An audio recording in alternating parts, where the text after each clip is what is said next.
तो गाइस मैं हूं अंकित और आप देख रहे हैं रेसलिंग फैंस नेटवर्क। वीडियो को शुरू करेंगे भाई हम लोग सबसे पहले सीएम पंक से। तो ये कंफर्म हो चुका है कि सीएम पंक मेन सुपरस्टार होने वाले हैं 2K26 के लिए।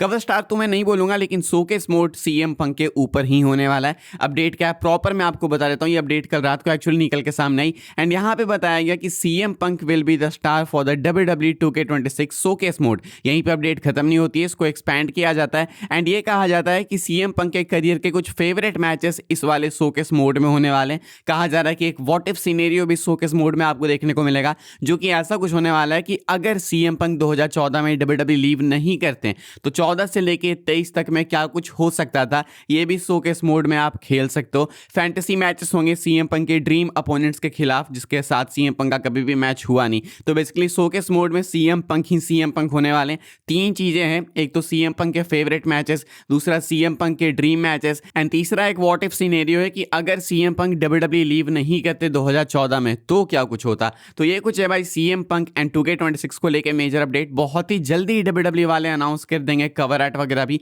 तो अगर सीएम पंक शोकेस मोड में है सो आई एक्सपेक्ट कि सीएम पंक शायद कवर पे भी होंगे। आई एम नॉट श्योर, लेकिन चांसेस तो बहुत ज्यादा हो जाते हैं कि सीएम पंक कवर पे भी होंगे, यानी तो किसी एक कॉपी का कवर पे तो डेफिनेटली होंगे सीएम पंक, ये तो गारंटी है। अच्छी बात है भाई, सीएम पंक को काफी टाइम हो गया WWE का किसी गेम के कवर पे आए हुए। आखिरी बार if I am not wrong CM Punk 2K13 के कवर पे थे। मैं गलत हो सकता हूं, लेकिन जितना मुझे याद आ रहा है, मैं रिकॉल करूं अगर मैं मेमोरी अपनी, तो 2K13 के पोस्टर पे थे, कवर पे थे सीएम पंक, उसके बाद कभी रहे नहीं। तो अब सीएम पंक भाई आ सकते हैं वापस से कवर पे 2K26 के। एंड 2K26 को लेके भाई छोटी सी अपडेट और भाई, जब ये गेम आएगा तो उसको हम लोग दूसरे चैनल पे लाइव स्ट्रीम भी करने वाले हैं। अभी दूसरा चैनल मैंने बनाया नहीं है, वो बनाऊंगा मैं GTA वगैरह के लिए। तो वो जब बनेगा तो उस पर सपोर्ट वपोर्ट दिखा देना, ठीक है, मैं एक्सपेक्ट कर रहा हूँ। एंड 2K26 की वहीं पे हम लोग लाइव स्ट्रीमिंग वगैरह भी करेंगे, वहाँ पे गेम वगैरह खेलेंगे। तो मुझे लगा पहले ही आपको थोड़ा बता देते हैं। हम लोग आगे बढ़ते हैं भाई, बात करते हैं अगली स्टोरी के बारे में, जो कि पावर हाउस हॉब्स को लेके।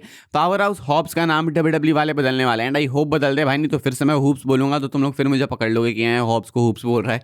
क्या अपडेट है मैं आपको बता देता हूँ। अपडेट निकल के सामने आई है रसल वोट्स रेडियो की तरफ से एंड कहा जा रहा है कि there is an expectation that power house Hobbs will undergo a name change when if joins WWE। A full overall is possible but shortening his name to Hobbs is also being considered.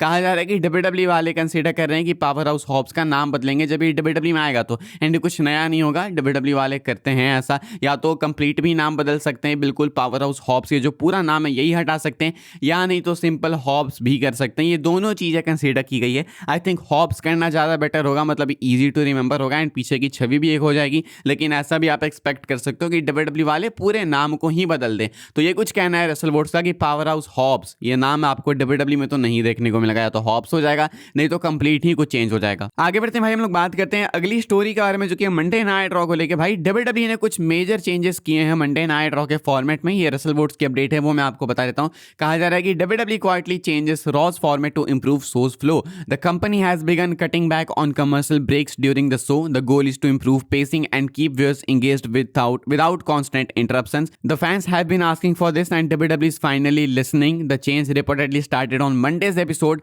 The show still ended around the same time it usually does, but it did not feel padded. कहना है Russell votes radio में Russell votes का कि WWE वालों ने commercials कम कर दिए हैं। आपको नेटफ्लिक्स पे जो मंडे नाइट रॉ के एपिसोड दिखेंगे, स्मैकडाउन वगैरह का नहीं पता क्योंकि वो यूएसए पे आता है अमेरिका में, लेकिन मंडे नाइट रॉ जो कि सिर्फ नेटफ्लिक्स पे ही आता है दुनिया भर में, नेटफ्लिक्स पे भाई रॉ के एड्स कम आने वाले हैं। यानी कि पहले जो इंटरप्शन थी भाई कि फटाक फटाक से भाई ऐड आ जा रहे हैं, वो एड्स कम करने वाले हैं। WWE वाले फैन से डिमांड कर रहे थे तो WWE वाले फाइनली सुन रहे हैं। WWE का मानना है कि एड्स कम देंगे तो लोग ज़्यादा इंगेज रहेंगे एंड सही बात है, बिल्कुल ऐसा ही होगा। WWE वाले इसलिए एड्स अब कम दिखाने वाले मंडे नाइट रॉ के टाइम पे। ऑल्सो कहा जा रहा है कि इससे कोई चेंज भी नहीं हुआ टाइमिंग में भी, लाइक एड्स अगर कम है तो ऐसा नहीं कि शो जल्दी खत्म हो गया।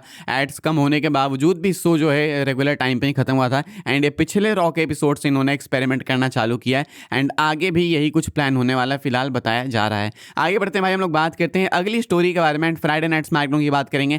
आज होने वाला है भाई स्मैकडाउन का एक और ब्रांड न्यू एपिसोड एंड मैं आपको बता दूं भाई कि ये जो स्मैकडाउन का एपिसोड होने वाला है ये अपना रात को 1:30 बजे आने वाला है। ऐसा नहीं कि सुबह में आपको देखने को मिलेगा 5:30 या 6:30 के टाइम पे, या आपको आज रात को ही 1:30 बजे देखने को मिलेगा। एंड स्मैकडाउन के लिए क्या कुछ अनाउंस है वो मैं आपको बता देता हूँ। कहा जा रहा है कि ड्रू मैकिंटायर यानी कि न्यू अनडिस्प्यूटेड चैंपियन शो को ओपन करने वाले हैं। चैंपियनशिप जीतने के बाद पहली बार स्मैकडाउन में ड्रू मैकिंटायर आपको देखने को मिलेंगे। कोडी रोड्स भी एडवर्टाइज हैं इस वाले शो के लिए। Randy Orton and the Miz का मैच कंफर्म किया गया, ये एक अच्छा मैच हो सकता है। इसके बाद Matt Cardona and trick Williams का मैच कंफर्म है, ये भी एक अच्छा मैच हो सकता है। है diamond priest and solo Sikoa का मैच कंफर्म किया गया एंड देन सेमीज एंड इलिया ड्रैगनो का।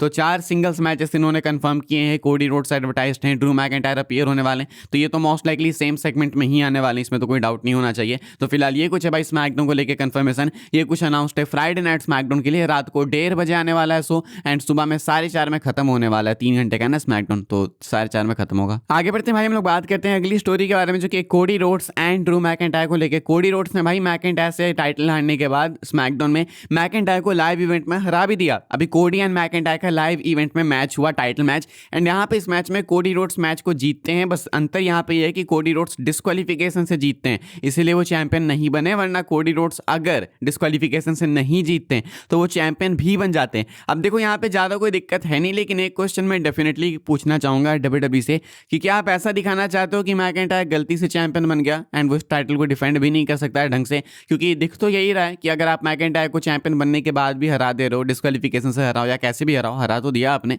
तो ऐसे में ड्रू मैकइंटायर तो गलती से ही चैंपियन बन गया। ऐसा ही दिख रहा है कि आप वर्ल्ड चैंपियन को भी इतनी ईजिली लाइव इवेंट में हरा दे रहे हो, तो क्या इज्जत है? लास्ट टाइम किस वर्ल्ड चैंपियन को आपने भाई लाइव इवेंट में एक सिंगल्स मैच में हारते हुए देखा था? याद हो तो बताना, नहीं देखा होगा। क्यों नहीं देखा था आपने? क्योंकि कोडी रोड्स चैंपियन थे, रोमन रेंस चैंपियन थे, तो वो तो नहीं हारे थे लाइव इवेंट में। ड्रू मैकइंटायर चैंपियन बने तो वो क्यों हारने लगे भाई? मैकइंटायर भी मेगा स्टार है, मैकइंटायर भी रोमन कोडी के लेवल पे, भले तुम स्टार पावर की बात करो तो उस लेवल पे ना हो, लेकिन उसके लिए आपको उनको बिल्ड तो करना होगा चैंपियन बनाने के बाद। ये क्या मजाक है भाई कि अपना वर्ल्ड चैंपियन पिछले हफ्ते बनाया बंदा एंड उसके बाद तुम अभी लाइव इवेंट में हराने लगे? लाइक कोडी के सामने कोई भी आ जाए यार, थैनोस आ जाए, होमलैंडर आ जाए, तुम उसको हरा ही दोगे यार? ये तो बहुत गलत चीज़ है एंड इसीलिए जेन्युइनली लोग हेट करना चालू कर देते हैं कोडी को, कि कुछ चीज़ें बहुत ही एविडेंट दिख जाती है। क्वेश्चन जब उठे ना कि कोडी ओवर पुश्ड है क्या, तो ठीक है क्वेश्चन उठे, लेकिन आप इसको साबित करने पे आ जाते हो यार। अभी मैकइंटायर वर्ल्ड चैंपियन बने हैं, आप उनको चैंपियनशिप मैचेस में हराओगे, भले डिस्क्वालिफिकेशन से हराओ या कैसे भी हराओ, तो उनकी इमेज ढंग की नहीं बनेगी। एंड सबको मालूम है कि मैकइंटायर इज कैपेबल, लेकिन फिर भी आप उनको इस तरीके से प्रेजेंट कर रहे हो जस्ट बिकॉज कोडी रोड्स आपका फेवरेट है। तो कोडी को हेट मिलनी जायज है, इसमें क्या ही बोल सकते हैं। अब ये बहुत ही गलत चीज़ लगी मुझे। मैकइंटायर यहाँ पे लाइव इवेंट में नहीं हारने चाहिए थे, लेकिन मैकइंटायर को हराया गया। स्टिल चैंपियन है, but why does it matter bro? ये तो गलत ही चीज़ है। आप लोग बताना मुझे, आप लोग इस बारे में क्या सोचते हो? मेरे अकॉर्डिंग तो भाई ये नहीं होना चाहिए था, ये डिसीजन बहुत ही वाहियात था एंड ये ना हो आगे तो ज़्यादा बेटर हो। लेकिन आपको मालूम है कि लाइव इवेंट में कुछ होता है तो वो रिपीट करते रहते हैं अगले अपकमिंग लाइव इवेंट्स के लिए भी, तो यही होने वाला है। फिलहाल अभी सारी वीडियो के लिए ये सारी अपडेट्स थी भाई। आई होप सबको इन्फॉर्मेशन मिली हो तो वीडियो को लाइक कीजिएगा, शेयर कीजिएगा एंड सब्सक्राइब कीजिएगा चैनल को, ताकि आने वाले टाइम के अंदर आपको और भी सही WWE के अपडेट्स वगैरह सबसे पहले देखने को, जानने को मिलते रहे। फॉलो कर सकते हैं आप लोग मुझे इंस्टाग्राम एंड ट्विटर पर, लिंक आपको मिलेगा डिस्क्रिप्शन में। ज्वाइन कर सकते हैं व्हाट्सएप चैनल को, उसके भी लिंक है डिस्क्रिप्शन में। मिलूंगा मैं आपसे अगली वीडियो में जल्दी ही, तब तक के लिए good bye, thanks for watching.